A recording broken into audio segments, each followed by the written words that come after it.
Nampak sakit dalam bapa. Ha? Nampak dalam bapa. Gini besar. Oh, laba-laba nak datang dah. Cepat Isu, Mama rasa Isu pegang burung tu kot. Hayun kat burung tu. Mama, apa tu?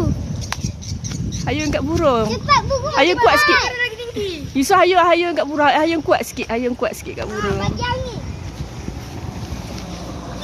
Janganlah hentam dia kepala dia pula. Mama, ini. Tu nak macam mana? Ke tangga?